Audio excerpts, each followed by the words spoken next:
안녕하세요, 노가다 플렉스입니다. 오늘은 열평난집 때는 사진관 철거 현장이고요. 철거 전 상태는 영상에 보시는 바와 같고요. 천장과 바닥은 놔두고 가벽과 벽체 인테리어 정도와 안에 집기물 정도를 철거해주는 일이었습니다. 철거 견적 의뢰가 들어왔을 때 현장 실측을 하면서 영상을 찍고 있습니다. 철거도 건축 분야에서 아주 큰 비중을 차지하는 굉장히 중요한 일이긴 하지만 작은 실내 철거 같은 거는 솔직히 조금의 지식만 있으면 누구나가 할 수 있습니다. 지금 이제 철거하는 영상이 나오고 있고요. 가벽 같은 거 뜯은 거를 가운데다 일단 모아 놓으면서 저기 빠루로 작업을 하고 있습니다. 솔직히 이런 작은 철거 현장 같은 경우에는 특별한 공구 필요 없이 빠루 정도면 작업이 가능하고요. 또 이렇게 뜯어낸 폐기물을 실어 나를 수 있는 1톤 포터 정도가 있으면 작업이 누구나 가능합니다. 다만 뭐 일을 의뢰하실 클라이언트 분께서 뭐 개인한테 일을 주기는 쉽지는 않겠죠. 어느 정도 사업자가 있거나 뭐 철거 업체인 걸 확인을 하고 이렇게 철거를 의뢰를 하시겠지만, 그래도 뭐 그런 거 필요 없이 그냥 금액만 맞다면 철거를 의뢰하시는 분들도 있으시니까 뭐 큰 비용 투자 없이 누구나 도전해 볼 수 있기는 합니다. 저 현장 같은 경우에는 견적이 90만 원인데요. 견적이 너무 싸면 일은 오다가 되겠지만 남는 게 없고요. 견적이 넉넉하면 돈은 많이 남겠지만 클라이언트 분께서 여러 군데에다가 견적을 보기 때문에 비싸기 때문에 계약이 안 됩니다. 그래서 견적이라는 게 그 작업을 하기 위해서 필요한 인건비와 어떤 뭐 자재값이라든지, 저렇게 철거 현장 같으면 폐기물 처리 정도, 공과 잡비나 잡자재 정도를 견적에 넣는데요. 견적을 90만 원으로 산정한 이유는요, 보통 철거 인건비가 뭐 일반적으로는 15만원에서 17만원 정도를 주거든요. 뭐 지역마다 차이는 있고 난이도에 따라 차이는 있겠지만 보통 그렇습니다. 용역에서 이렇게 사람을 데리고 나가거나 하면 15에서 17만원 정도를 주는데, 현장이 작으니까 15만원 인건비 2명 그러면 30만원이죠. 그리고 안에 이제 집기류 같은 거 어차피 다 버려달라고 이렇게 철거를 해달라고 요청한 거니까 폐기물로 다 잡아야 되기 때문에요. 그러면 집기를 다 드러내고 가벽을 철거하는 그 폐기물 같은 게 다 나오면 1톤 포트가 한 2차 정도가 나올 것으로 제가 예상을 하고 봤습니다. 그러면 보통 폐기물 1톤 한 차 기준에 폐기물도 뭐 나무냐 콘크리트냐 뭐냐 따라 종류마다 그 폐기물 처리비가 다르기는 한데, 이것저것 다 섞여 있는 게 이제 혼합이니까 혼합 폐기물 같은 경우에는 1톤 포토 기준에 한 30만원 정도를 받거든요.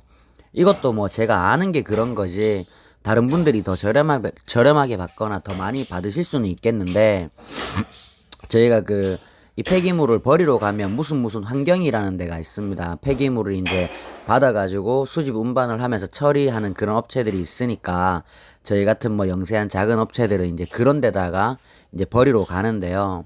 그런 데서 지금 폐기물 처리비가 많이 올라서 올 3월부터 많이 올라가지고 1톤 포터 기준에 한 20만원 좀 위로 이렇게 받더라고요.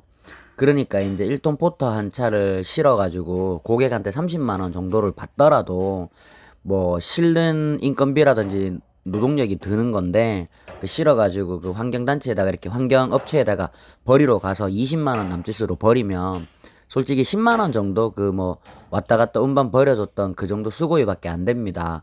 어쨌든 간에 뭐 폐기물을 어떻게 잘 처리를 해서 처리 방법의 노하우에 따라 본인이 많이 남는 거는 그 업체 사장님마다 다 노하우가 있을 것이고 저 역시도 마찬가지고요. 그런데 일반적으로 뭐 한 30만원 그 언저리로 아래 위로 이렇게 그 폐기물 처리비를 내기 때문에, 그러면 포토 1톤 2차로 봤을 때는 30만원 2차니까 60만원이죠.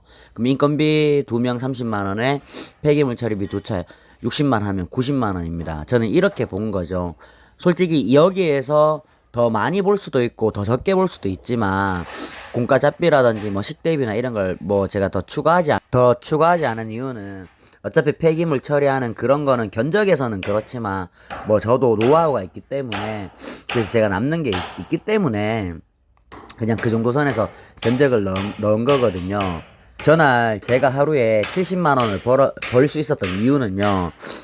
전날에 인부를 한 명을 맞춰놨습니다. 내일 이제 철거를 같이 하러 오시라고 맞춰놨는데 시간이 지나도 그분이 안 오신 거예요. 조금 늦겠지라는 생각에 저는 저 혼자서 일을 하고 있었는데 그래도 안 와서 전화를 드렸더니 전화기가 꺼져 있었습니다. 아, 이거는 백방 일을 짠 거잖아요.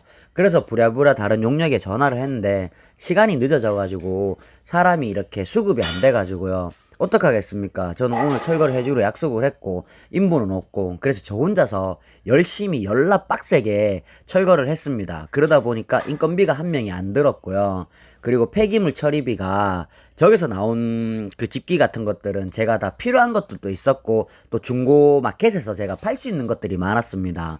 그렇게 팔고 뭐 폐목 같은 경우에는 저희 촌집에서 아궁이에서 불을 떼기 때문에 그렇게 활용을 하면서 실제로 버렸던 폐기물 금액은 한 20만 원 정도밖에 안 됐었습니다. 그러니까 90만 원을 받아가지고 혼자서 일을 다 했고 거기 폐기물 처리비가 한 20만 원 정도밖에 안 들었기 때문에 제가 70만 원을 하루 벌 수 있었습니다.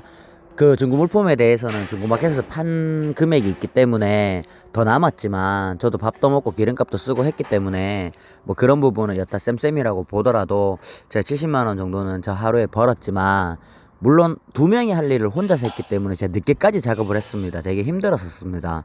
힘들었지만 70만 원을 벌어서 뿌듯했던 하루였습니다. 하루에 70만 원을 벌어서 뿌듯하긴 했지만 쉽게 번 건 아닙니다. 두 명 할 일을 혼자서 했기 때문에 저 그날 늦게까지 정말 많이 힘들었고요.